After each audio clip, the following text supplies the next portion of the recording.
Muy buenas tardes a todas, a todos. Muchas gracias por estar aquí con nosotros en esto que es la apertura, el primer encuentro que tenemos del Instituto de Estudios Avanzados sobre Derechos y Estado, que hemos conformado en la Defensoría del Pueblo de la Ciudad, y donde tenemos el honor de que nos estén acompañando esta noche, además del doctor Leonardo Franco, que es el coequiper en la cátedra que hemos dado en llamar Constitucionalismo, Derecho Público, Revisionismo Histórico de los Derechos Humanos y Análisis de Casos y Jurisprudencia de la Corte Interamericana, etc. Tenemos el honor de que nos acompañen en este momento la doctora Alcira Argumedo y Juan Pablo Franco, sociólogos ambos, ¿no? Doctores, licenciados. Porque nos ha parecido que entre lo que nosotros querríamos pensar para encuadrar nuestro sistema de estudio, de análisis y de pensamiento crítico en materia de historia de los derechos, de historia de los derechos humanos y de conceptualización en materia de derechos humanos en el aquí y ahora de nuestra sociedad, de nuestro continente, nos ha parecido que tenemos experiencias previas que nos han marcado muy profundamente. Una de esas experiencias ha sido la de las cátedras nacionales. Experiencia que comentábamos recién, no ha sido muy conocida, o por lo menos no se le ha dado en esta última etapa donde tanto se trabaja el revisionismo histórico y tanto se trabaja el pensamiento crítico. No ha tenido ese antecedente previo a los años 70, que para los que venimos de esa época ha sido verdaderamente un antes y un después. Yo fui alumna de esas cátedras y en ese sentido voy a dar mi propio testimonio de por qué pienso que el ejemplo, el modelo, o si se quiere la experiencia que para esa etapa, en esa época y para nuestra generación ha sido verdaderamente señera. Les cuento que yo venía de la Facultad de Derecho, donde el pensamiento crítico no existe. Creo que hoy día tampoco existe demasiado, pero al menos en mi época no existía. Se trataba de estudiar y venir a dar examen. Y cuando terminé la facultad entré en sociología. Y ahí me encontré con que estudiar era otra cosa. Aprendí a pensar de otra manera. Y no había, en las cátedras de ustedes, no había bajada de línea, había pensamiento crítico. Era plantear realidades y mirarlas desde otro lugar. Y estamos hablando de los años 67, 68. Sí, pero yo ahí ya estaba en otra. Yo entré con ustedes en el 66, creo. ¿Puede ser? Entonces, no solamente es el modelo lo que quisiera que charláramos, porque la idea nuestra es trabajar sobre los conceptos que manejamos normalmente, pero poder plantearlos sobre la mesa y discutir cómo se han ido conformando esos bloques conceptuales, y si nosotros creemos que mirando desde la experiencia del país, de Latinoamérica y del mundo de hoy, estas verdades conceptuales que se dan por hechas realmente no ameritan que en un espacio académico las pongamos en entredicho, las pongamos en juego para repensar.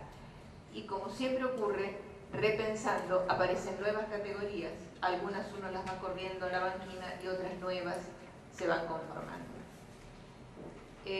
Yo quisiera saber si esto que para mí fue una experiencia y un antes y un después, que me llevó luego a trabajar desde el punto de vista jurídico con una mirada política y desde el punto de vista político con una mirada crítica, si esto estaba en el planteo de ustedes o esto pasó de casualidad. Porque no puede ser, eran varias cátedras. Yo cursé con ustedes y cursé con otros. Y quiero aprovechar también la oportunidad para mencionar a esos otros que nos marcaron, algunos de los cuales ya no están, y que es el homenaje que quería dejar hecho.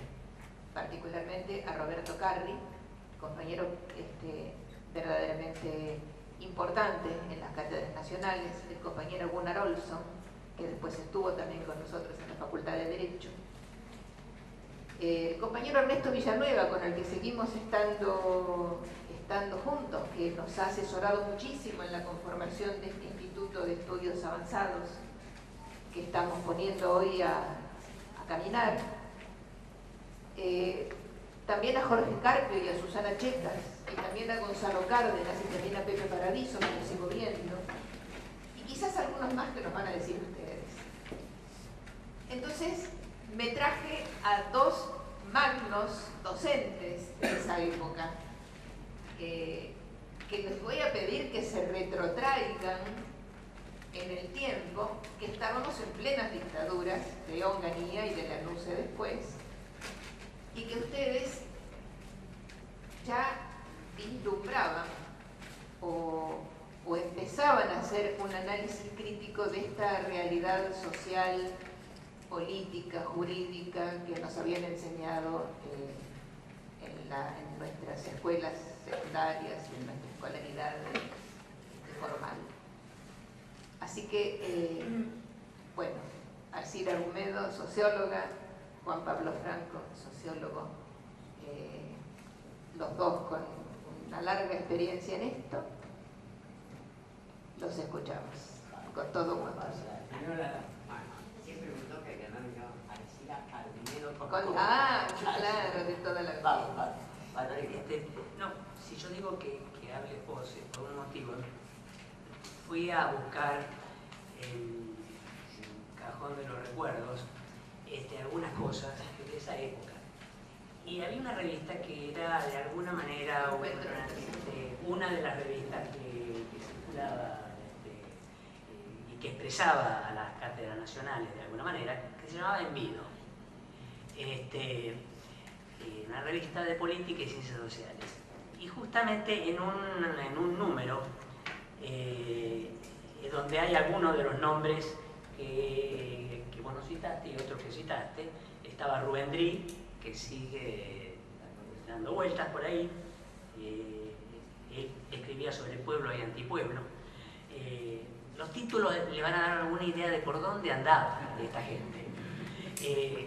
Juan Pablo Franco, Notas para una historia del peronismo. Roberto Carri, Imperialismo y coloniaje. José Feynman, Racionalidad e irracionalidad en Facundo. Yo no me acuerdo de Claudio Ramírez quién era, pero hay una nota sobre las cátedras nacionales de sociología escrita por Arcila Argumedo, que la fui a buscar inmediatamente, no me acordaba, y creo que hace una excelente síntesis de lo que eran esta experiencia de las cátedras. Por eso a mí me pareció que había un encuadre sistemático que vos ya tenías en aquella época y ahora de tenerlo corregido y aumentado. Bueno, no, para más o menos situarnos, se llama Cátedras Nacionales, una experiencia que se hizo en la Facultad de Filosofía y Letras de la Universidad de Buenos Aires, aunque después tuvo algunas ramificaciones en Mar del Plata, en la Universidad del Salvador también. En ese momento los jesuitas estaban planteándose o replanteándose muchos problemas después del Concilio Vaticano II, bajo la influencia en ese momento del sacerdote Bergoglio, que entonces abrió las puertas para este debate que se daba también en la Universidad del Salvador. Yo no sé si vos fuiste. No, yo no fui, pero... Claro. El tema es que esto hay que situarlo, es decir, primero que hay que señalar que éramos muy jóvenes, o sea, en mi caso la experiencia fue entre los 27, digo que en mi caso porque era el promedio, los que estábamos en el medio, que era entre los 27 y los 33 años, Juan Pablo, que se hace chiquito, debe tener unos 3 años menos, así que debe haber sido desde los 24, etc. Y los que eran más grandes de 30 a 34. Esto se articuló después de la intervención a las universidades que hizo la dictadura de Onganía y que de alguna manera había producido en 1966 una serie de renuncias o digamos, o habían echado cantidad de profesores, ayudantes, etc., entre otros nosotros. Veníamos siendo un grupo bastante heterogéneo y muy crítico en la universidad pre-intervención.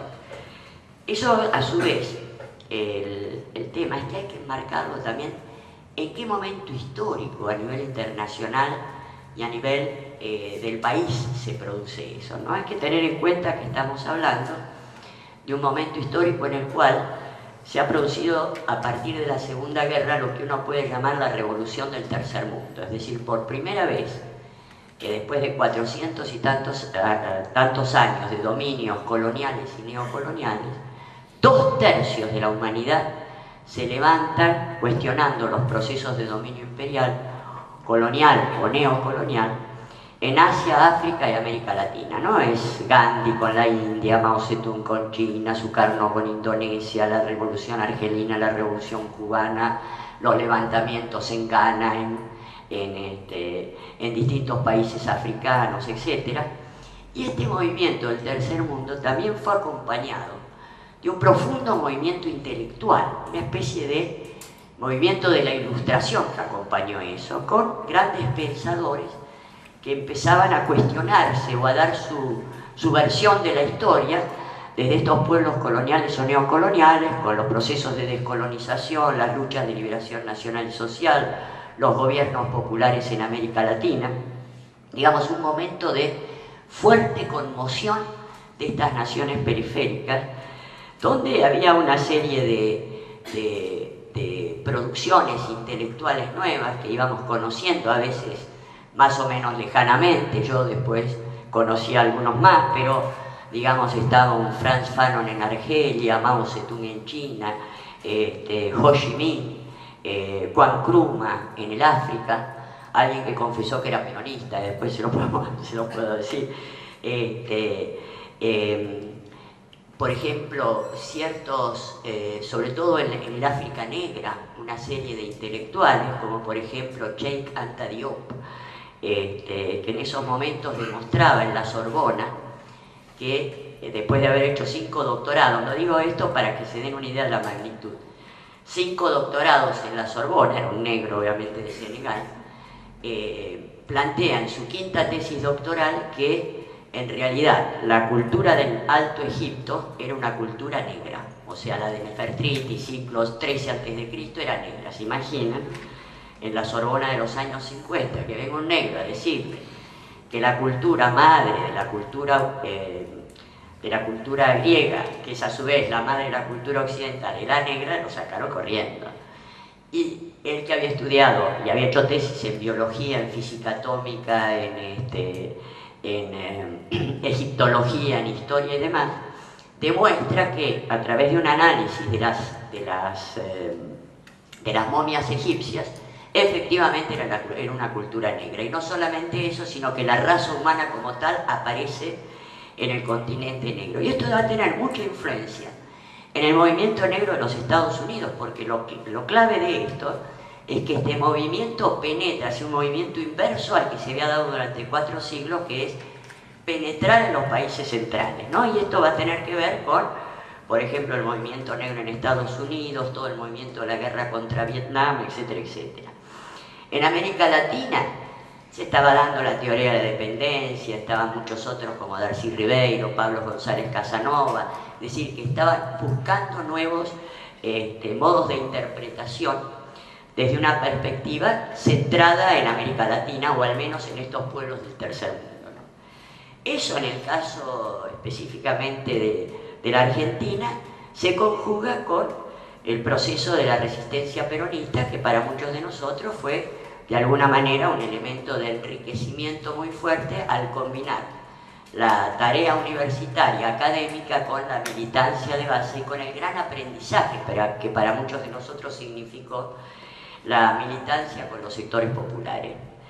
Esto hizo que de alguna manera empezáramos a tener una mirada crítica sobre las grandes corrientes de las ciencias sociales y la filosofía. Entre otros aspectos es empezar a ver que las ideas no vuelan en el aire como te pensaban explicar, es decir, pareciera que estos grandes autores, no sé, Hegel o Marx es lo mismo, o Max Weber, que eran los grandes autores de la sociología y la filosofía, era lo mismo que hubieran escrito el año pasado en la Argentina, hace 10 años en el África o en 1895 en Alemania. Nosotros lo que decíamos es que las ciencias sociales estaban muy fuertemente condicionadas por los aspectos histórico-políticos que rodeaban a su proceso de surgimiento o más tarde de actualización. Y este fue un primer quiebre en el cual demostrábamos que verdaderamente había una relación política del pensamiento aparentemente académico, objetivo, universalmente válido, etc., y que a su vez este entroncamiento político suponía que estaba respondiendo a los intereses de determinados sujetos históricos o de determinadas potencias. Entonces empezamos a tener una mirada de esos autores, reitero, fuertemente crítica, incluso del pensamiento crítico del mundo central como era Marx. Y al considerar esto y al ver que estas mayorías populares del tercer mundo eran un sujeto histórico diferente de, por ejemplo, el proletariado europeo, y decíamos, bueno, ¿por qué pasaba algo como que, con toda la brillantez de su pensamiento, Marx, que se muere en la década de los 80 del siglo XIX, no había percibido el problema del imperialismo? Y José Artigas, 70 años antes, con una formación intelectual seguramente menor, ya percibía el problema del imperialismo. Entonces acá había algo que estaba dando cuenta que, más allá de la forma en que se expresara el pensamiento, el tema es que había una mirada incluso más abarcativa y más ajustada a los procesos de la historia que los grandes teóricos, sin desconocer la brillantez de esos teóricos. Entonces ahí empezamos a ver la posibilidad de un doble juego, es decir, así como a los grandes teóricos de las ciencias políticas los situábamos en el contexto histórico-político en que producía su pensamiento y veíamos cómo esos condicionantes realmente influían en su pensamiento, empezamos a hacer el ejercicio inverso. ¿Cuál era el potencial teórico que existía en pensamientos que aparecían directamente bajo la forma de la política, como el de Artigas, el de Bolívar, el de Perón, etcétera, etcétera? Y de ahí, ¿cuál era el potencial teórico que tenía esto? Que estaba respondiendo a otro sujeto histórico. Por ejemplo, si uno analizaba lo de Marx, después decime cuánto tiempo tengo, si uno analizaba el tema de Marx, era evidente que Marx había pensado su teoría, evidentemente crítica, reivindicativa, etc., primero en sociedades soberanas, es decir, que no habían sufrido ningún proceso de dominación externa, Alemania, Inglaterra, Francia, etc., y luego en sociedades relativamente homogéneas en términos étnico-culturales, porque ¿qué pasaba? En Alemania, los campesinos alemanes se hacían proletarios alemanes cuando llegaban a las ciudades alemanas, donde eran explotados por las burguesías alemanas que venían de los señores de la tierra alemanes. Es decir, eran todos alemanes. Lo que él veía como un proceso crítico era básicamente la explotación social. Ahora, si uno tenía la mirada desde el tercer mundo a esa explotación social, mucho más profunda y cruel que al de los propios proletariados europeos, había que agregarle dos elementos que hacían mucho más compleja la mirada, que era el tema del dominio externo de las propias sociedades a través de modelos coloniales o neocoloniales y las diferencias étnico-culturales. Por ejemplo, contemporáneamente a Marx se podía dar una novela de Mark Twain, Príncipe y Mendigo, donde si uno tomaba un mendigo, le daba un buen baño, le enseñaba modales y más, pasaba por el príncipe. Ahora, en América Latina, toda la gama de morochos, por más que uno los refregara, no iba a pasar por eso. Pero además, no era un problema solamente racial, era un problema étnico-cultural, había concepciones del mundo que habían sido sojuzgadas, etc. La idea nuestra era recuperar esas tradiciones o esas miradas del mundo para llevarlas adelante. Con esta idea que nos decían hay una politización. Efectivamente, nosotros planteábamos abiertamente que teníamos una mirada política, no partidista, política, pero demostrando que todos los grandes pensadores que se hacían absolutamente abstractos, que se hacían absolutamente los académicos impolutos, también tenían una mirada política y también tenían consecuencias sobre la sociedad. Esto se hizo a su vez con dos elementos que creo que fueron fundamentales. Primero, que también en la Argentina había en esos años un gran movimiento cultural crítico de búsqueda de nuevos caminos y vinculado con la resistencia popular que se manifestaba principalmente a través de la resistencia peronista, que eran los mismos momentos en que estaban los sacerdotes del tercer mundo, cuando surgen los sacerdotes del tercer mundo, que van a tener un punto muy importante después de la conferencia de Medellín, donde está esta opción por los pobres y esta radicalización de varios sectores de la Iglesia. Estaba Cine Liberación con la obra de Los Hornos y todas estas producciones que iban haciendo a partir de una mirada crítica y además de la reivindicación de las tradiciones populares de la Argentina. Estaba el movimiento cultural de teatro, donde estaba Juan Carlos Gené, Piero, Marilina Rosa, etc. Es decir, creo que fue un momento generacional en esos primeros años de gran movilización y de gran búsqueda de nuevos caminos libertarios o de liberación en función de la reivindicación de estos sujetos sociales del tercer mundo. En este sentido, esto tiempo después uno se dio cuenta que realmente había el peronismo, Perón sobre todo, había tenido una fuerte influencia a nivel internacional que muchos de nosotros no llegamos a registrar en su momento lo que significaba, lo que significó para ese tercer mundo el pensamiento de Perón y sobre todo esta idea de una tercera posición frente a estos dos polos de poder que se disputaban en el mundo, los famosos dos imperialismos. Bueno, que es lo que cuando Mao Zedong denuncia hacia los años 68-69 a la Unión Soviética como social imperialismo, era cuando Perón decía este chinito pícaro que me roba las ideas, y efectivamente uno pensaba que, bueno, que se mandaba un poco la parte. Pero hay 3 o 4 anécdotas de la influencia de Perón en ese movimiento, que los cuento para ir cerrando, para no extenderme demasiado. Florial Ferrara, un compañero médico peronista muy de avanzada, lo invitan una vez a Ghana a un encuentro de médicos. Y entonces, para su sorpresa, es convocado por el presidente Juan Nkrumah, que es quien había llevado adelante el proceso de, esto era el 65-66, el proceso de liberación de Ghana. Y a su vez era un teórico del neocolonialismo, etcétera, etcétera. Y entonces le dice, bueno, el otro fue muy emocionado a verlo y le dice, bueno, quisiera que me hable de Perón y de la Argentina. ¿Cómo de Perón y de la Argentina? Le dice, sí, porque dice, Lumumba del Congo y yo somos peronistas. Entonces, el tipo quedó anonadado.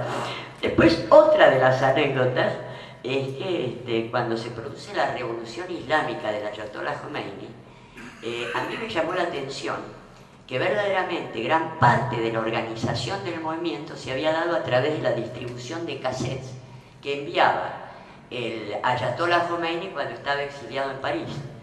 Y yo cuando hace la revolución dije, qué bárbaro, cómo hay una creatividad similar entre dos liderazgos tan distantes.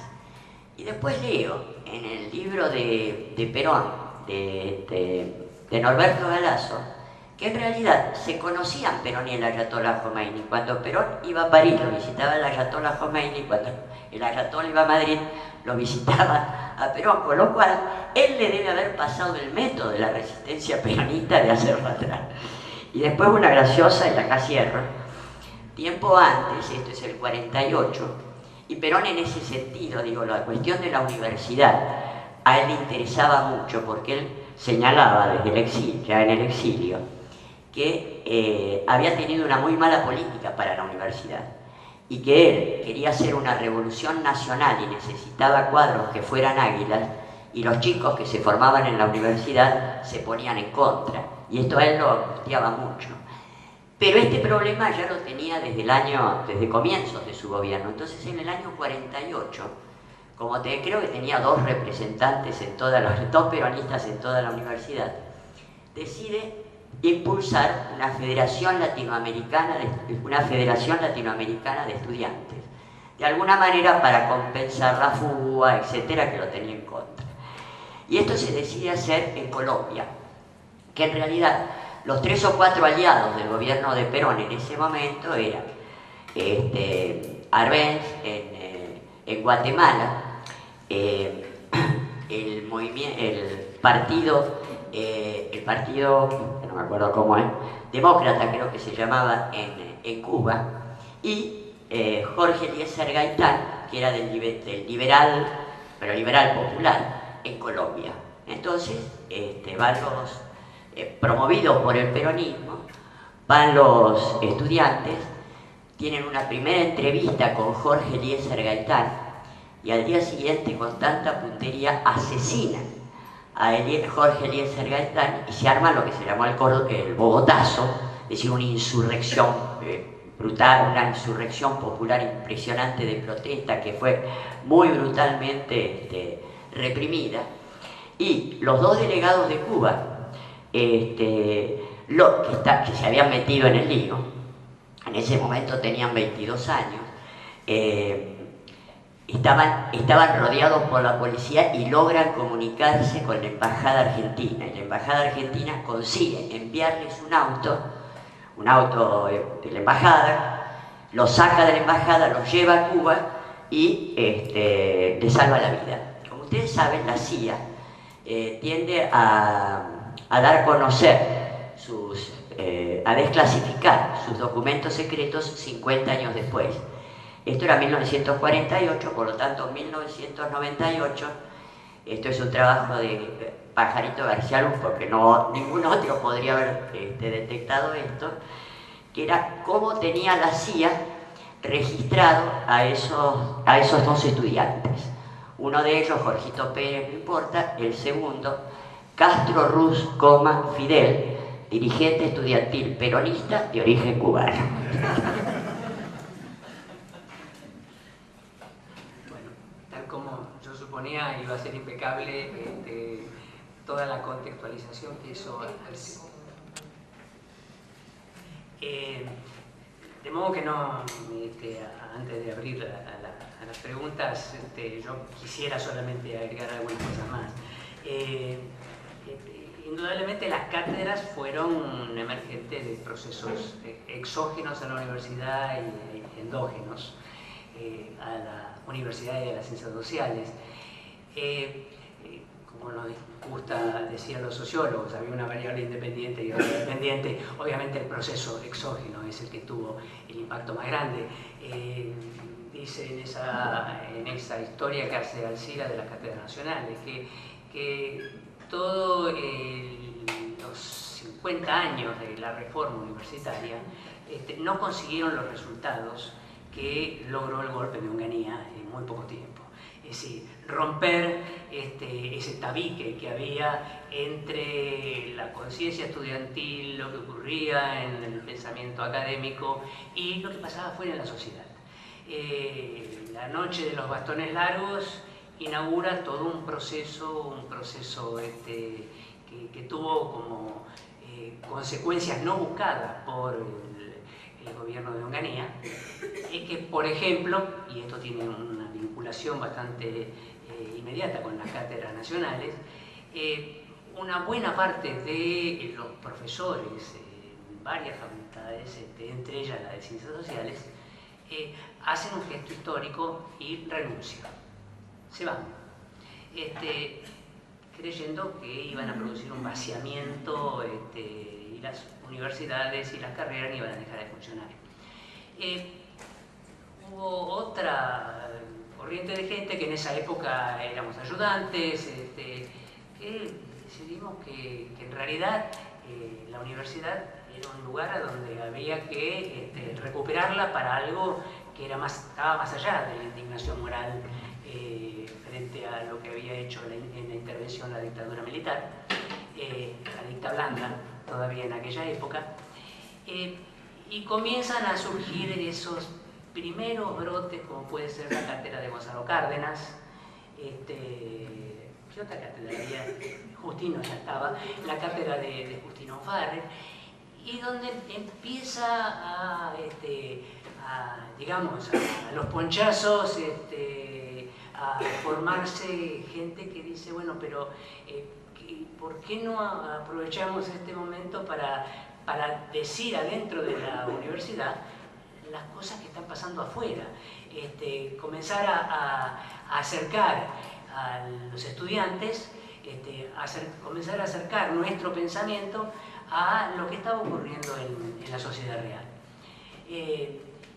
Obviamente que buena parte de lo que ocurría en la sociedad real era ese hecho maldito, como decía Cook, de la sociedad argentina, que era el peronismo que era indoblegable y que con el correr de los años iba generando nuevas adhesiones y iba produciendo un proceso de movilización continua.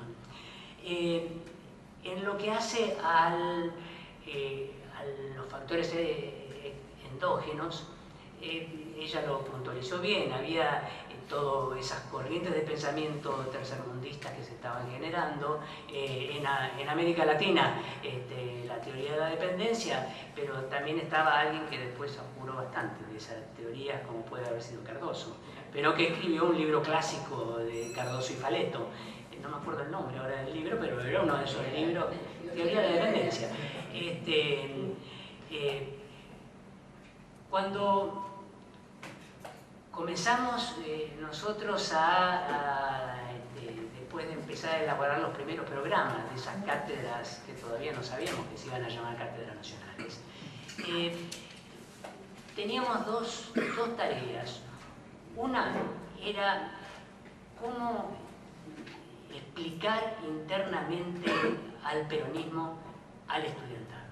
Frente al estudiantado, el peronismo era desde el sector liberal, un hecho autoritario, de un pensamiento hegemónico, que conculcaba los derechos humanos, y del lado de la izquierda, todo un pensamiento que decía el peronismo no es otra cosa que una expresión de un fenómeno bonapartista, como podía ser el pensamiento trotskista de Mircea de Peña, o era una clara expresión de la heteronomía de la clase obrera precisa dentro del pensamiento marxista, para poder llegar a ser un factor de cambio radical de la sociedad, desarrollar sus condiciones de autonomía, pero para eso precisa ayuda.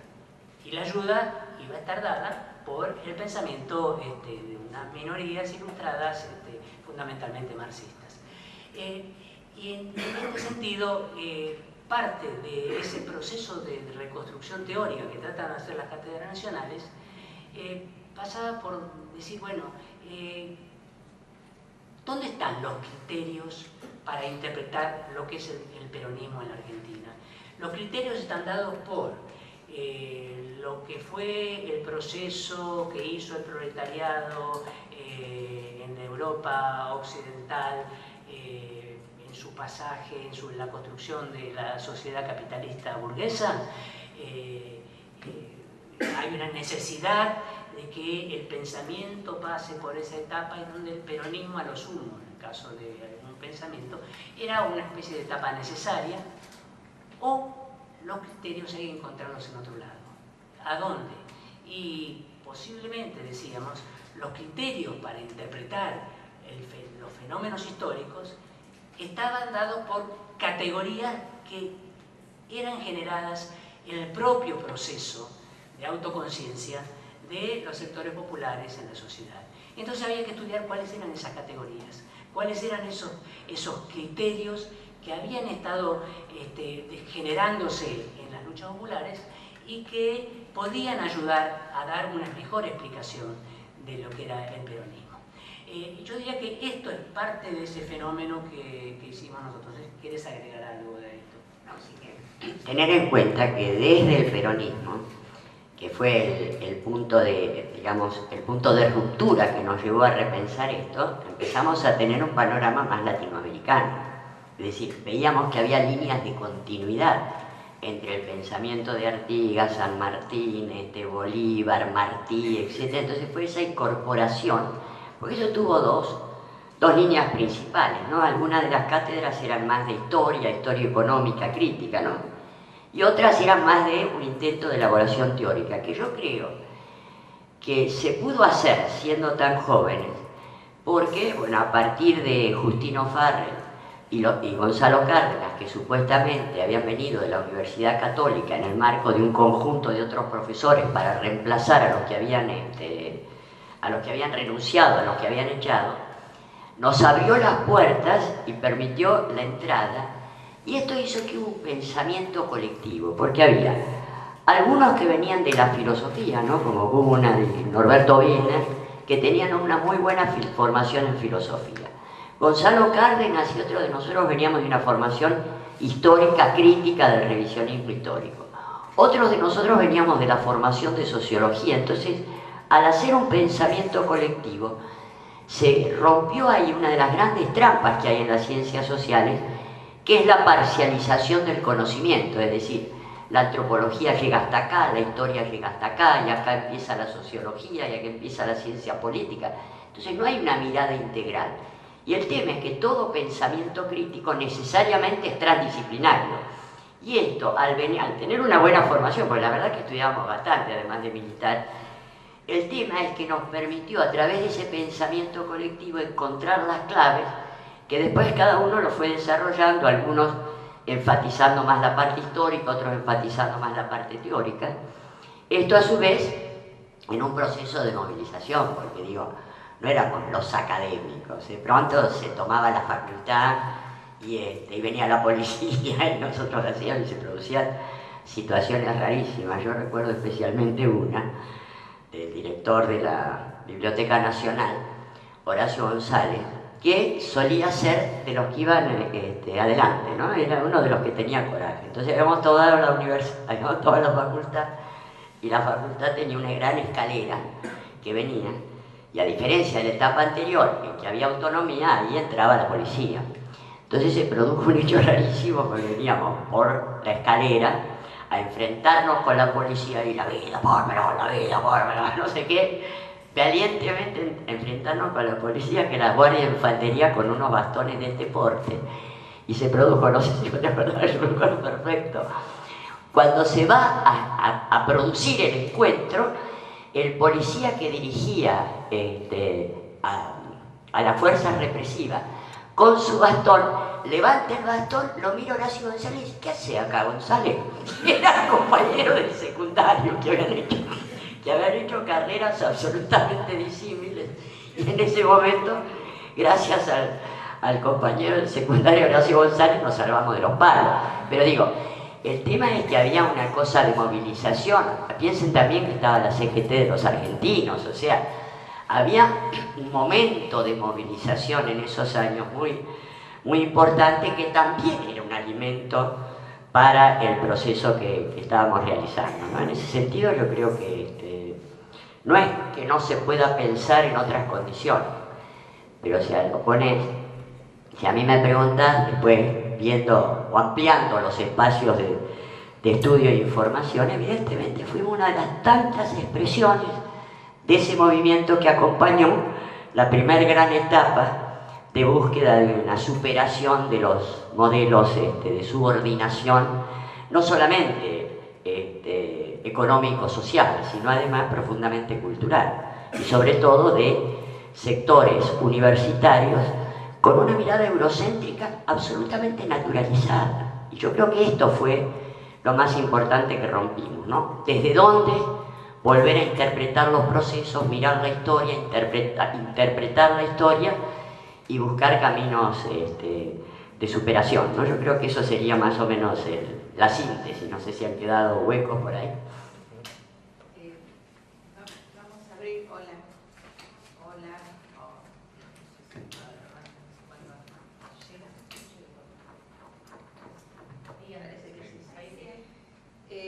Sí, vamos a abrir un poquito poquito al debate, a la conversación, pero yo quisiera retomar algunos de los conceptos que han puesto en juego, porque me parece que están dando la clave de por qué elegimos que la primera reunión de nuestra asignatura empezara con esta experiencia histórica de ustedes, que es de los años 66, 67.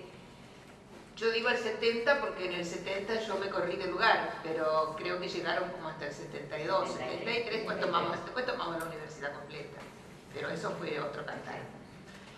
Quiero rescatar conceptos fundamentales que acabas de poner vos, Alcira, y vos, Juan Pablo.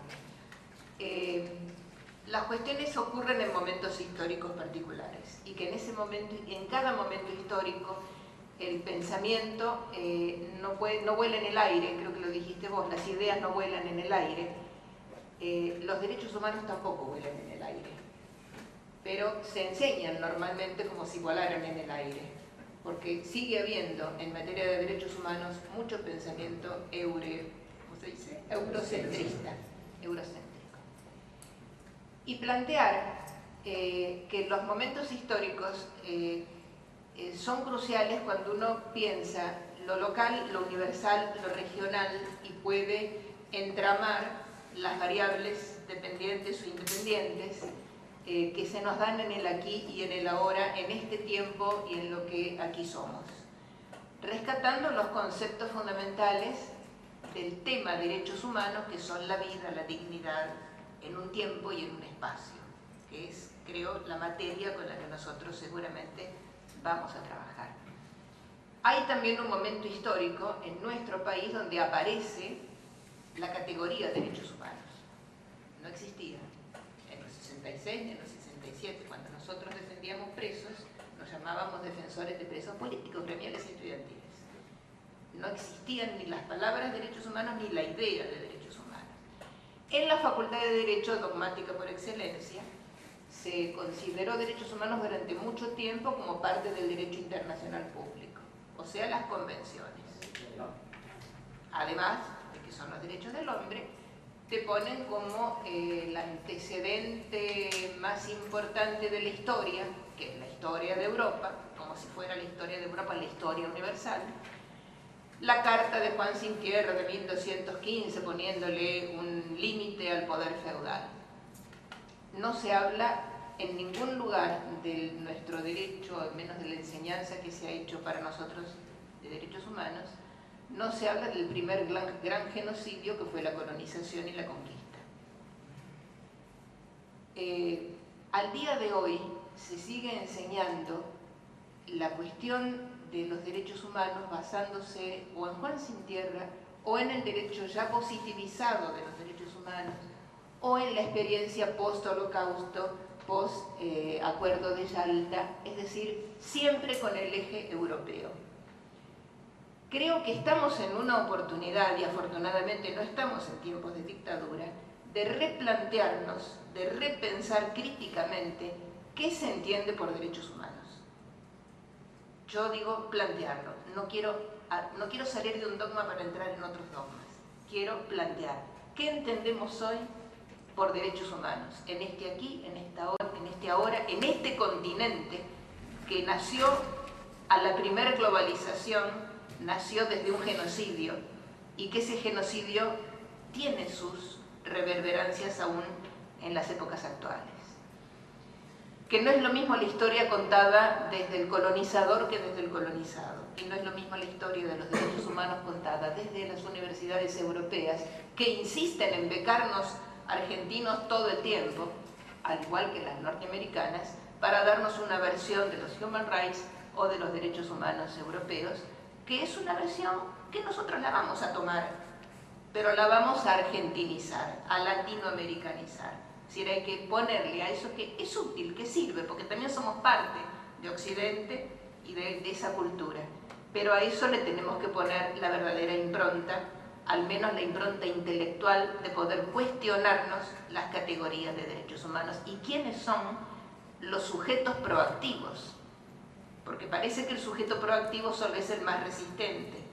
Y hay otra gran cantidad de categorías que se van que se van creando, tomo palabras de ustedes, los criterios para interpretar la historia, decías vos, los criterios para interpretar la situación mundial o local en la época de las cátedras, y yo digo los criterios para interpretar hoy los derechos humanos y con qué categorías nuevas los podemos trabajar, que no sean las categorías que nos insisten desde estos, ¿cuántas décadas hace que aparecieron los derechos humanos en la Argentina? Aparecen con la dictadura, aparecen con la resistencia a la dictadura, pero una conceptualización crítica, sociológica, histórica, con las raíces en nuestro continente no está hecha, no está pensada, no está escrita, no está discutida. Creo que un espacio académico, un espacio de posgrado, un espacio cerrado, donde no tenemos que rendirle cuentas a ningún micrófono, nos permite pensar que un eje fundamental de la conciencia social de nuestro pueblo, como es hoy el de los derechos humanos, requiere un revisionismo.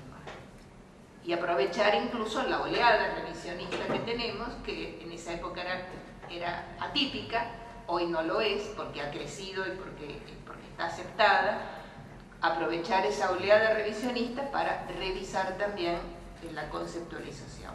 Para lo cual me parece que las categorías que nos pusieron ustedes dan justo. No necesitamos defendernos de la policía porque por acá no viene, va a las villas, va al Borda, va a otros lugares. Pero sí quizás creo que necesitamos defendernos de los dogmas que siguen siendo duros, que siguen siendo las verdades que no se discuten.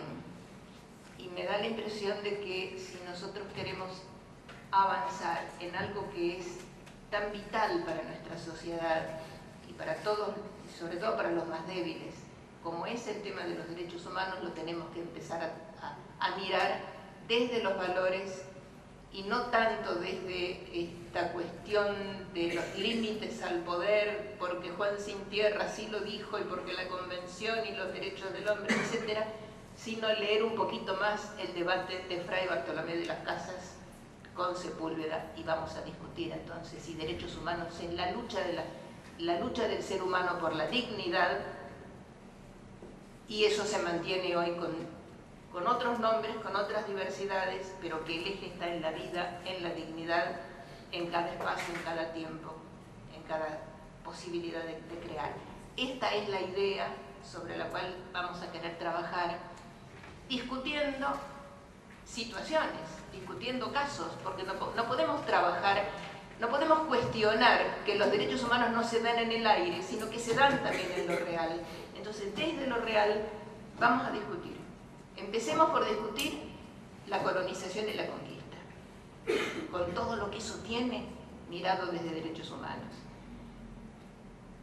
Y luego sigamos discutiendo fallos de la Corte. Por ejemplo, traemos a Leonardo como juez de la Corte, nos va a poder explicar y contar cómo se llega a determinadas conclusiones, que para nosotros son válidas, porque la verdad es la jurisprudencia de nuestro continente. Ahora, vamos a discutir desde qué categorías se trabaja derechos humanos en cada caso, casos concretos. Yo quisiera que pudiéramos empalmar esto. Ustedes también son gente de derechos humanos mirados desde la sociología. Los compañeros que quieran preguntar, decir, comentar, abramos el juego. Para todos, todos con todos. Yo soy un joven de aquella época. Yo también. Yo también. Pienso ahora que los enfrentamientos con la policía, digamos, eran un poco inútiles porque, digamos, atrás de la policía había otro que podían enviar más y más policías y que no cambiaba nada al pelearse contra el cabo, contra el sargento, lo que fuera. Aquí la pelea hay que dirigirla a quien dirige a la policía, no tanto a la policía en sí. Y es simplemente tener un instrumento, una herramienta, digamos, de gente tal vez no tan pensante, pero que la verdadera inteligencia está atrás de ellos, en los ministros, secretarios o más arriba inclusive, que los envían. Y yendo a lo que dice la señora Pierini de casos concretos de hoy en día en la segunda instancia, me da la impresión de que aquí tenemos una cantidad de hechos que no son circunstanciales, sino una secuencia, digamos, de alguien que está pensando por encima de la policía, que es la persecución a los centros culturales, el cierre de la Sala Alberdi, una cantidad de otras cosas que son de actualidad. Y yo, digamos, tuve la suerte o mala suerte de estar justo en un centro cultural a la 1:30 de la mañana festejando un cumpleaños de uno de los participantes, y que cayeran los inspectores municipales a perseguir a los chicos con la policía abruptamente, cuando no había ningún motivo en absoluto para que esto sucediese. Y son centros ignotos que funcionan en la ciudad de Buenos Aires, que no tienen la repercusión que tuvo la Sala Alberdi, la Huerta Orgánica de Caballito, la Tropa o cualquiera de esos centros. Yo creo que hay acá un problema serio que tiene que ver con mafias que se van enquistando en el gobierno de la ciudad de Buenos Aires, permitido por la autoridad máxima de la ciudad, como el tema de la trata de personas, que a mí me tiene como obsesionado. Entonces, me da la impresión de que tal vez tenemos que hablar sobre eso. ¿Cómo es ese tipo de penetración? No cultural, pero que quiere ser, por ejemplo, un tema de atractivo turístico. O sea, están haciendo de la prostitución compulsiva en Buenos Aires un atractivo turístico adicional. Yo creo que es una aberración, pero esto es lo que está sucediendo. ¿Alguien más quiere? Gracias. Gracias. Sí. Yo quisiera preguntar un poco más sobre el peronismo, ¿no? Porque es algo que en definitiva hasta el día de hoy no hacemos preguntas peronistas en esta cuestión. A lo mejor el peronismo, y estoy seguro en algunas cuestiones, que dio derechos, sobrevivió con esos derechos. Los de la época del 40, 50 fueron los trabajadores, a lo mejor en los 60, 70 fueron hijos de esos trabajadores, incorporados con nuevos intelectuales que estaban en la universidad, y siguió sobreviviendo el peronismo.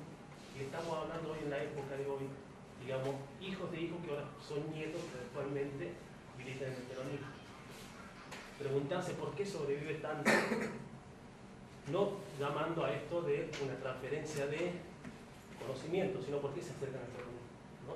Como también otros partidos, en particular me gustaría saber por el peronismo, ya que hablar de ustedes. Hay cuestiones que tienen que ver con derechos humanos, ¿no? Se viene planteando a lo largo de la historia desde que nos colonizaron, digamos, ¿no? Dijo ahí la doctora. El tema de derechos humanos y las instituciones también es muy importante verlo, porque tiene mucho que ver cómo actúan ante estas cuestiones, ¿no? Cuando uno tiene instituciones que en definitiva tienen que bregar por algunos derechos que tienen los ciudadanos, digamos, dentro de la sociedad.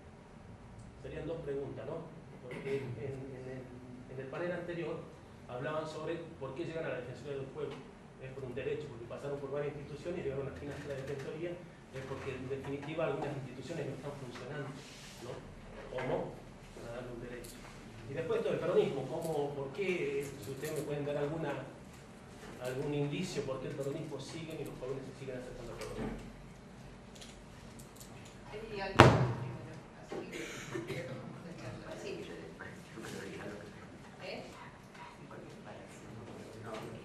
No importa, porque en realidad las preguntas son motivadoras. Sí. No es que tengamos preguntas y respuestas, no hay un lugar del saber y un lugar de preguntar. No. En realidad son motivadoras Los temas para que retomemos algunos cauces. Sí. Yo posiblemente sea el primero de política sepa, ¿no? Y aprovechando que hay una justicia también quería preguntar, ¿por qué desde que soy chico siempre se habla de la policía corrupta y nunca se pudo cambiar? Y hoy se ve que hay atenimiento y se genera nueva política, nueva policía, y vuelve a ser corrupta y no se cambia nunca, y siempre es la misma policía.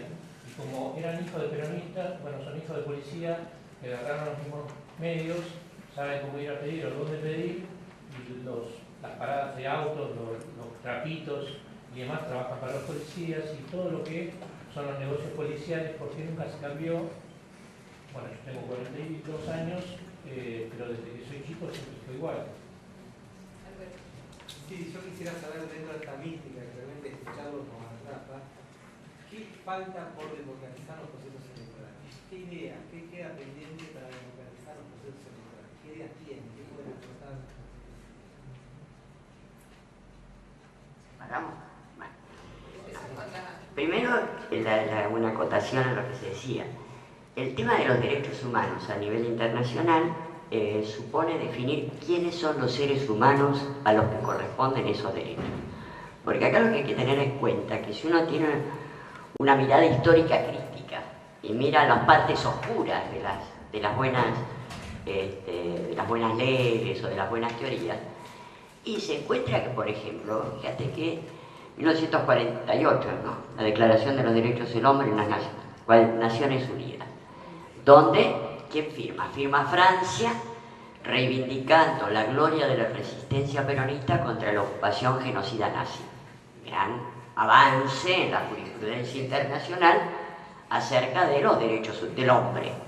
Ahora, en 1949 no tiene ningún empacho en lanzar una guerra colonial genocida en Indochina, que cuando es derrotado en 1954, lanza otra guerra colonial genocida en Argelia hasta 1962. Entonces, ¿quiénes son los seres humanos? En esto el pensamiento occidental ha sido profundamente racista, históricamente.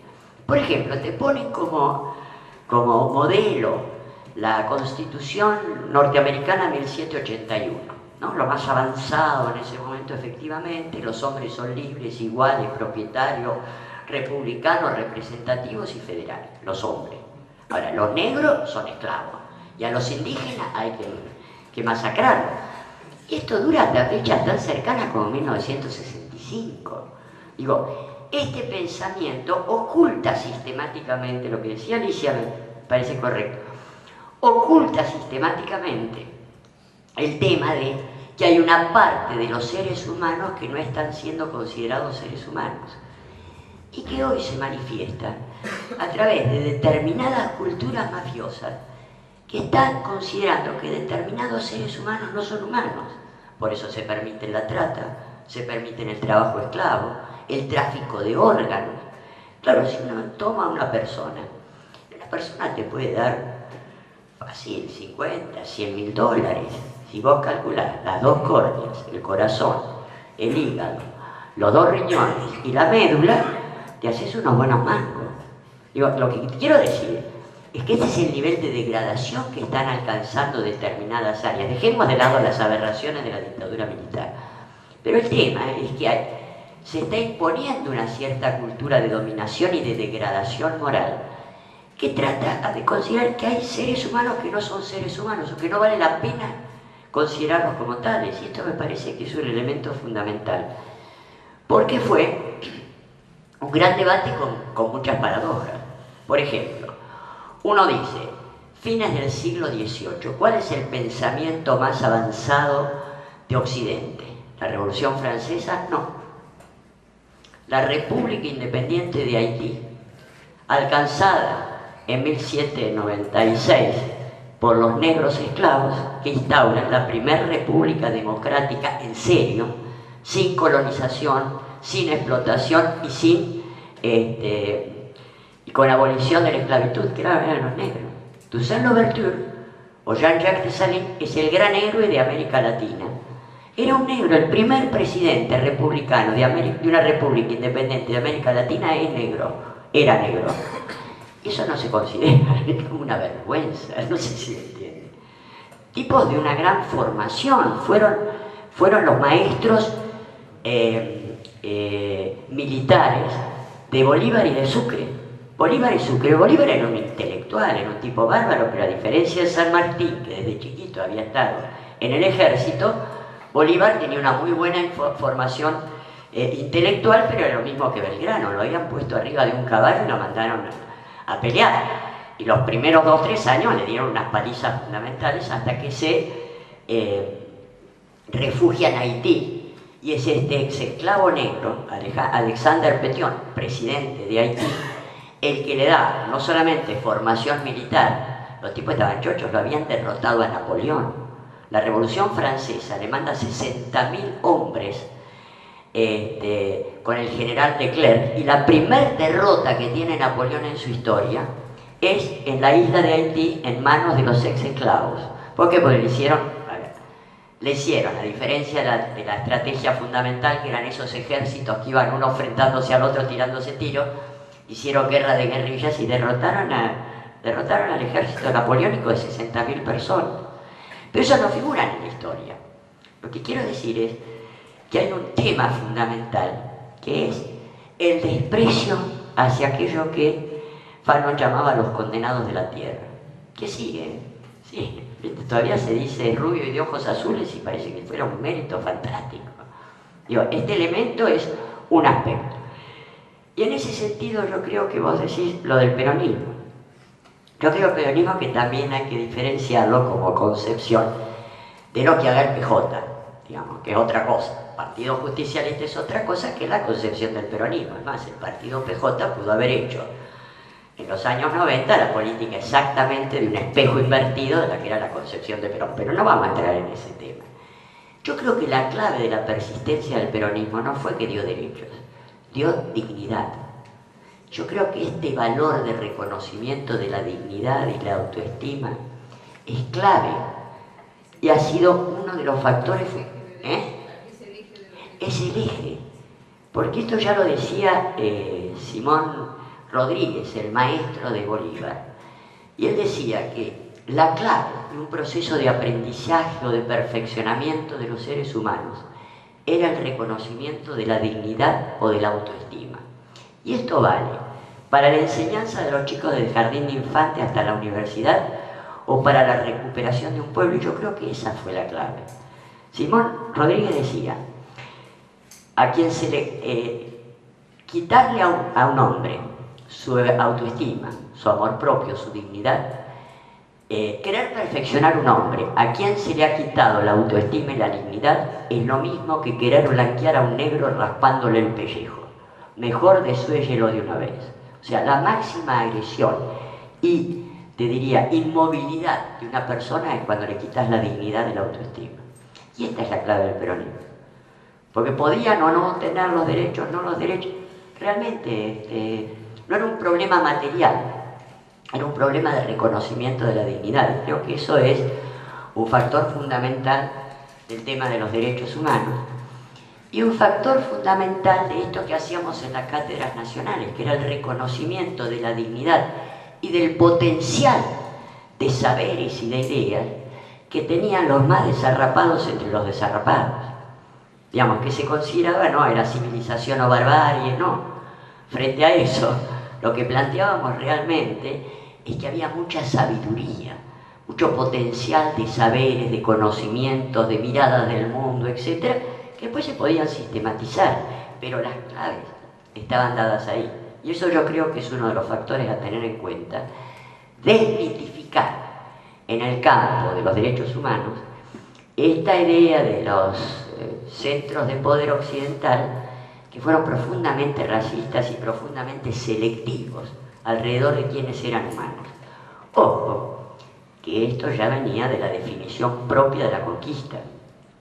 La conquista, y esto no me quiero tirar porque Juan Pablo II, cuando asume como papa, fue a pedir perdón al África, besó el suelo africano y pidió perdón por una bula papal de 1460, antes aún del descubrimiento de América, que consideraba que los negros no tenían alma, no eran seres humanos.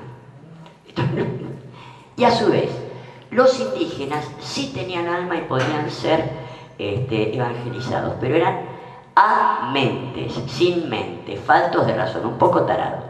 Y me parece que fue un elemento fundamental de desprecio hacia esas culturas, donde la paradoja es que en muchos aspectos esas culturas estaban más avanzadas que el pensamiento occidental de la misma época. Por ejemplo, ya en el siglo V a.C., contemporáneos a la Grecia de Pericles, el siglo de oro de Pericles de Grecia, los mesoamericanos con los mayas tenían una concepción del universo por la cual el centro del universo era el Sol y la Tierra un satélite que giraba a su alrededor. Es decir, habían hecho la revolución copernicana 2200 años antes que Occidente y estaban en ese campo mucho más adelantados que Aristóteles un siglo después. Ahora, esto está como silenciado porque verdaderamente el reconocimiento de esto es el reconocimiento de sus patrimonios que fueron arrasados, que era lo que yo le decía a los, en este prejuicio contra los bolitas, ¿no? Fíjense ustedes que cuando se hizo la cuestión de la informática y se necesitaba para las computadoras un idioma que actuara como el traductor universal, es decir, aquel al cual traducías del ruso a ese idioma y de ese idioma al inglés, por decirlo. Para que fuera el traductor universal tenía que tener la coherencia interna más ajustada, o sea, realmente el idioma más inteligente y agudo. ¿Saben cuál eligieron? El aymara, la lengua de los bolitas. Y acá los bolitas te matan de la risa, que era lo que yo les decía dando clases a compañeros piqueteros en una época. Les decía, dígame cosa, ustedes se ríen de los bolitas, ¿no? Y uno decía, ¿ustedes saben cómo termina la rebelión de Tupac Amaru? Que a Tupac Katari lo descuartizan entre 4 caballos y él antes de eso les grita: por este sol aprendan a morir como yo, para darle fortaleza y dignidad, y lo descuartizan 4 caballos sin que emita una sola queja. Entonces yo le decía, ojo muchachos, es el bisabuelo de los bolitas. Desde mañana les recomiendo que le digan buenas tardes, señor compañero boliviano. Digo, el tema de la recuperación del derecho humano es también la recuperación de la memoria de sus propias potencialidades, porque no haces nada con darle determinados derechos, pero sigue pensando que es un ser inferior. ¿Se entiende? Esto me parece que es un elemento clave. Por eso tenés que mirar la historia de ellos, de qué le pasó a estos personajes, cuáles fueron sus formas de resistencia, su recuperación de la dignidad. Fíjense ustedes lo que es el potencial de las culturas originarias, que después de 500 años de genocidios, de destrucciones, de no sé qué, siguen conservando la lengua, que seguir conservando una identidad y una cultura, una concepción del mundo, la fortaleza que tienen esas culturas, como para que ahora te aparezca como si nada pasara, y pasaron 5 siglos. Entonces digo, el tema de los derechos humanos me parece que sobre la base de la dignidad, que es lo que decía Alicia, pasa por un reconocimiento integral de su identidad, porque ese reconocimiento de su identidad es clave como parte de un reconocimiento de la autoestima y la identidad. Por lo cual hay mucho por ver en los derechos humanos. No solo hay mucho por ver de las identidades, la pluralidad, la diversidad. Creo que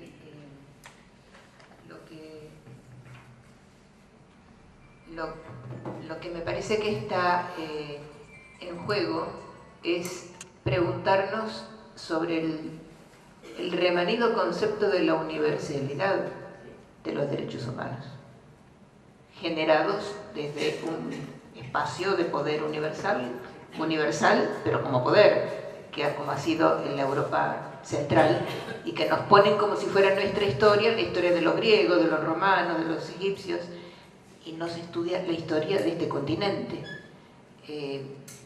A mí me da la impresión de que cuando tomamos el eje de derechos humanos, a ese eje de derechos humanos le encontramos que es el derecho a la vida, obviamente, pero a la vida es el sujeto, pero el adjetivo es la dignidad, es la vida digna. O sea, el derecho a la vida y el derecho a la dignidad. Es otra manera de conceptualizar. Entonces ya lo podemos pensar pensando desde esa lente en cualquiera de las distintas culturas, en cualquiera de las distintas situaciones. Y como tenemos una mirada actual donde parece que se parte al revés, no es que partimos de los valores que a su vez generan principios, que a su vez generan normativas, sino que se da la vuelta al revés. Se empieza por la normativa, a lo mejor se saben los principios y se olvidan los valores. Y con las normativas a secas, a la hora de la interpretación, y a veces tenemos que discutirlo. Tenemos que discutirlo, porque hay otra manera de mirar. Mi propuesta de trabajo es no ser dogmático, no reduccionista, no etnocentrista, ni etnocentrista blanco, ni etnocentrista latinoamericano. Incluso yo pienso, bueno, hoy en un mundo globalizado, qué sé yo cuál es la dignidad de las mujeres del Islam. No lo sé, porque es otra cultura, es otra... ¿Qué valores hay detrás del velo, detrás del chador, o no sé cómo se llaman, por ejemplo? Y es una interrogante. O sea, me planteo más interrogantes que respuestas en los temas de derechos. Y de la misma manera que me planteo que en una sociedad compleja, tanto la sociedad global como la local, no podemos tener pensamientos simples, hay que trabajar con pensamiento complejo, hay que poner todo en cuestión y repensar. Obviamente que después la cotidianidad nos lleva a tener que estudiar la convención, el fallo, la jurisprudencia, pero por lo menos empezar a pensar que cada cosa como se nos da tiene que poder ser puesta en cuestión. Y creo que ese es un modelo que ustedes también nos pusieron. Y ahora tenemos una facilidad de poder expresar, de poder hacerlo, de poder repensar y de poder recorrer, porque gracias a la tecnología podemos leer textos de todas partes del mundo. Poder entender no solamente que cuando estamos en este aquí y ahora, obviamente tenemos raíces, y obviamente tenemos idea de futuro. Este trabajo sobre el tiempo y el espacio es un trabajo que no se hace en derecho, ¿no? El derecho parece atemporal y espacial. Trabajar el tiempo para atrás y para adelante, el tiempo como raíz, como memoria, y el tiempo futuro como promesa y como incertidumbre. Y trabajar el espacio, porque el espacio no es el territorio, es la sociedad en realidad, es el espacio social. Yo creo que hay que pedir ayuda para poder hacer esto entre varios. No da para que lo hagamos así en un primer ensayo. Nosotros vamos a tratar de pedirles a muchos otros compañeros que nos den una mano para poner más pensamiento crítico y tratar de no ser repetidores de consignas de derechos, porque se agotaron. Para mí esa etapa ya está, ya fue necesario hacerlo. Ahora hay que pensar con ideas más complejas. Juan Pablo.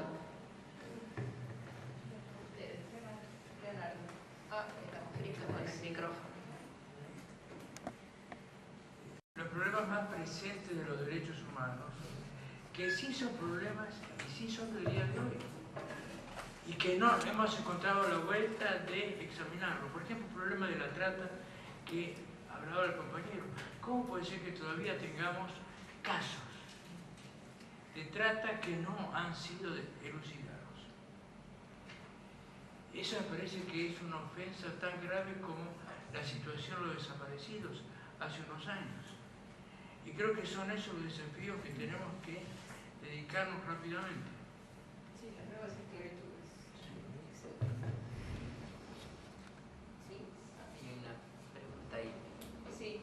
No, quería hacer una acotación que decía el tema de la trata de personas lamentablemente no se acaba por el gran eje de corrupción que existe. Entonces tenemos que empezar a mirar cómo combatir la corrupción para poder eliminar la trata de personas, la esclavitud moderna, el tráfico de órganos y el contrabando infame de migrantes. Hay muchas situaciones. Nadie habla de que, por ejemplo, el tráfico ilegal de migrantes viola la soberanía nacional, no se mira desde ese espacio. Sin embargo, son delitos complejos, como dice la doctora Alicia. Hay que repensar muchas otras nuevas fórmulas para poder interpretar mejor cómo se van a encarar los derechos humanos. Porque realmente acá tenemos un frente muy amplio para luchar. Primero acabar con la corrupción para después solucionar un problema menor, que lamentablemente es superior todavía, ¿no? Y policialmente vemos, acá tengo órdenes de la justicia de Paraguay para buscar una criatura que de Interpol sale a buscarla. Entonces, ¿cómo puede ser que busquen a un civil para hacer trabajo que Interpol no hace y que la propia Policía Nacional no hace en Paraguay? No es una exageración, tengo un documento acá de juez. Entonces, quiere decir que los civiles estamos reemplazando a las autoridades policiales para hacer trabajo que las instituciones tienen obligación de hacer y no le interesan, como dice Alicia. Pareciera que hay un sector que no sirve como ser humano, o sea, que no se lo respeta, que principalmente las criaturas. Y no digo acá, el oficio del juez, de un juez penal, me pide a mí que haga la investigación internacional porque Interpol no le dio resultado.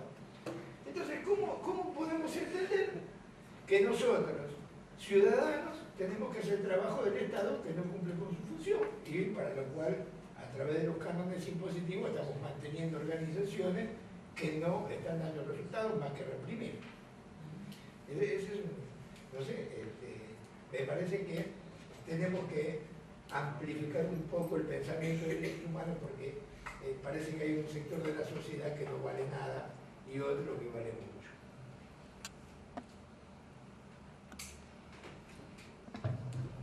Bueno, esto a nivel internacional creo que es un desafío que no se está tomando con la suficiente rigurosidad.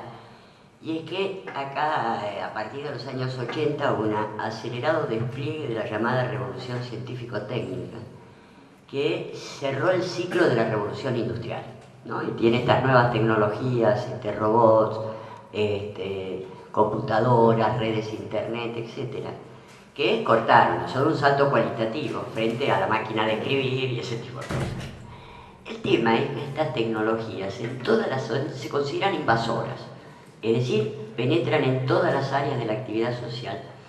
Y más allá del salto cualitativo en velocidad, eficiencia, miniaturización, accesibilidad, tiempo real, etc., plantean un gran interrogante y es que necesitan un 75% menos de tiempo de trabajo humano.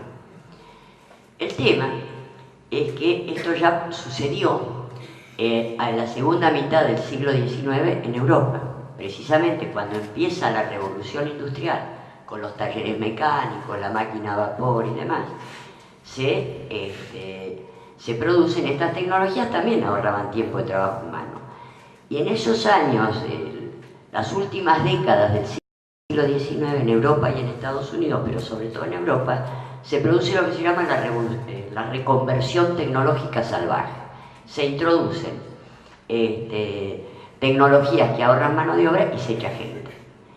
Para darles un ejemplo, y que no es solamente en la Argentina, hoy la fábrica Ford de Argentina, con robots, computadoras y toda la informática, más 2.500 trabajadores, produce más que en los años 70 con 12.000 trabajadores. Ahora, no se ha dado una respuesta de reincorporación en términos dignos de esos 10.000, que no es solo la fábrica Ford. Ahora, esto tampoco se ha dado en el mundo. Es el fenómeno estructural que está en la base de todo el movimiento de los indignados, porque afecta principalmente a los jóvenes. Entonces tenés los indignados, qué casualidad, más allá del detonante tenés indignados en el mundo árabe, en Israel, en Estados Unidos, en España, en Francia, en Grecia.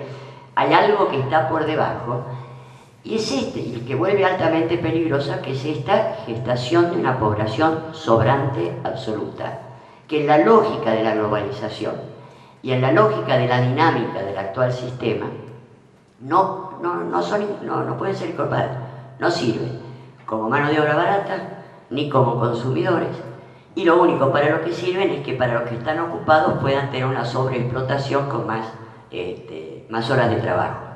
Fíjense ustedes que los abuelitos y bisabuelitos blancos que llegaron a América, y en especial a la Argentina y a Estados Unidos, no era la aristocracia de la tierra que venía a ver qué pasaba en América, no, eran los excluidos, los desarrapados entre los desarrapados, la población sobrante.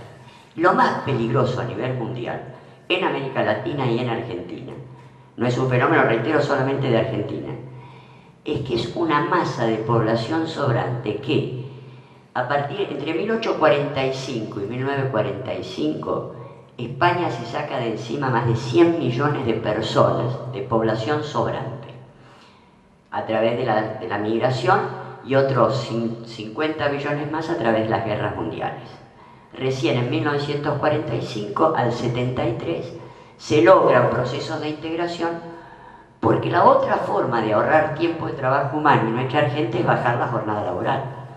Y el tema es que recién en el periodo 45-73 a nivel internacional se logra una estabilidad, no solamente pues se murió esa masa de población sobrante, sino que la jornada laboral baja casi a la mitad, baja en un 45% desde las 72 horas semanales de principios del siglo XX, que eran 12 horas diarias, 6 días a la semana, a las 40 horas semanales de los años 40 y 50.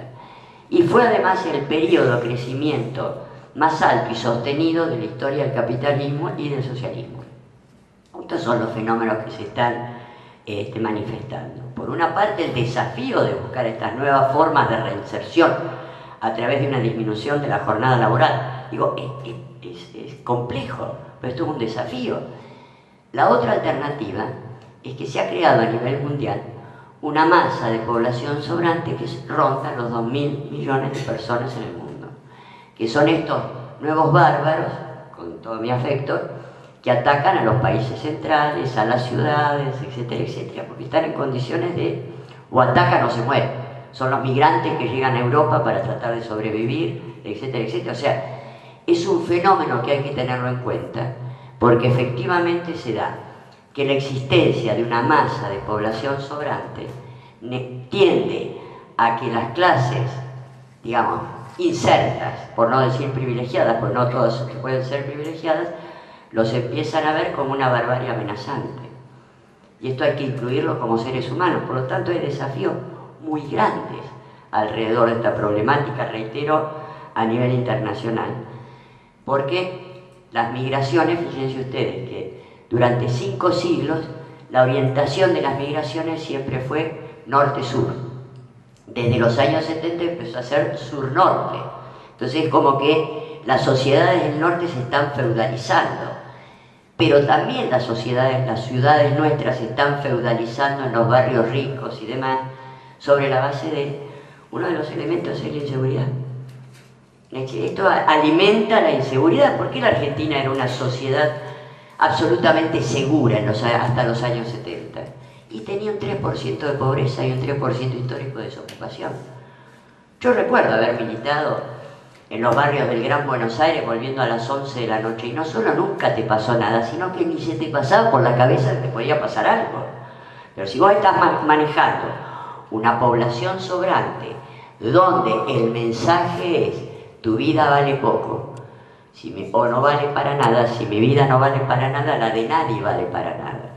Entonces hay muchos elementos a tener en cuenta que creo que es un gran debate internacional acerca de cómo dar respuesta a este cambio de época y a los impactos de las tecnologías de avanzada. O la última. Bueno, no, por eso te digo, a ver si lo vamos a tener que ir dejando, me parece. Yo quería decir una última cosa, pero... A ver, entre las preguntas y los comentarios de los compañeros participantes se me hace presente la necesidad de ir de lo particular a lo general y de lo general a lo particular. No se puede trabajar conceptualmente si no tenemos, digamos, el laboratorio del caso, del tema. Es difícil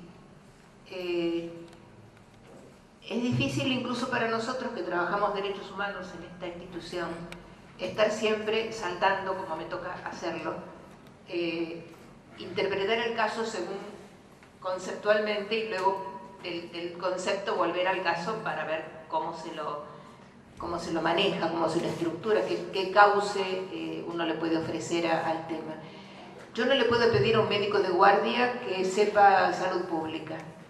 Y el de salud pública no sabe lo que es una emergencia en el consultorio de shock después de un accidente traumático.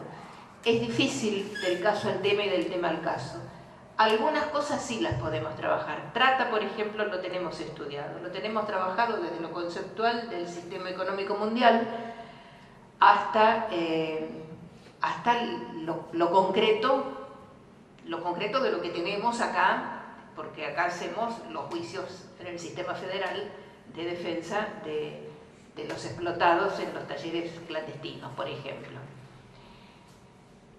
Podemos hacer del caso al tema y del tema al caso, pero yo pido que podamos elegir los casos, porque si nos dedicamos al caso, perdemos la integralidad total. Y si navegamos en la integralidad, nos vamos a escapar de la tierra, del aquí y ahora. Es un ejercicio que tendremos que hacer. Y bueno, estamos dispuestos a hacerlo. Yo tengo una propuesta para las 2 próximas clases, y gracias a ambos, porque la verdad que ha sido, a mi juicio, excelente, brillante, inédito, diría, incluso en estos tiempos de rutinas.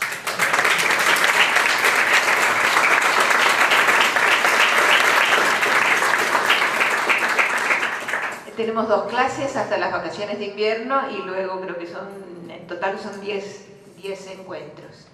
Los próximos 2 encuentros, que van a ser el 21 de mayo y el 11 de junio, con Leo pensábamos en repartir un caso concreto, casos reales que ha trabajado la Corte. Uno de ellos es el caso Bulacio y su antecedente Barrios Altos, ¿no? Trabajar un caso que no es argentino, pero que su doctrina marcó un antes y un después y fue importante para el caso argentino. El caso Bulacio lo conozco bien. Vamos a ver si podemos, algunos de los amigos jueces que trabajaron en el caso cuando se dio acá en la Argentina, no está cerrado todavía, creo, el caso Bulacio, pero tenemos material para poder trabajarlo porque es un caso de violencia policial que además se pudo conceptualizar, para trabajarlo como quien hace un trabajo de laboratorio en realidad. Tenemos otro caso más de la Corte, pero que seguramente lo vamos a ver en el segundo cuatrimestre, que tiene que ver con fecundación in vitro, que es un caso importante nuevo y que lo vamos a empalmar con uno de Corte Suprema sobre el aborto no punible. Casos también que hoy nos están desafiando, interpelando todo el tiempo. Y probablemente yo voy a volver a mi obsesión de que los derechos humanos acá empezaron con Fray Bartolomé de las Casas, y voy a volver a la controversia de aquello, poder trasladarnos en el pensamiento de esa época para rescatar el valor de decir, y que eso tuvo efectos en lo real, porque son las leyes de Indias y la modificación en la idea de la corona española, de poder decir que acá en nuestro continente el tema de los derechos humanos empezó con el gran genocidio de la conquista y con los padres dominicos y jesuitas que tuvieron el coraje, y franciscanos, dominicos, jesuitas y después los franciscanos, que tuvieron el coraje de demostrar que los pueblos originarios eran personas, nada más y nada menos para las épocas de la Inquisición, porque hay que ubicarse en la cabeza europea de ese tiempo. Vamos a hacer eso también como un ejercicio, porque si en aquella época y con una Inquisición, con una teología dogmática de la época, fue posible pensar desde otro lugar, ¿cómo no vamos a poder pensar nosotros desde otro lugar lo que nos pasa en este continente, en este país y en esta ciudad? Creo que tenemos que poder hacerlo. Leeremos menos diarios y pensaremos un poco más desde las raíces históricas. Gracias de nuevo.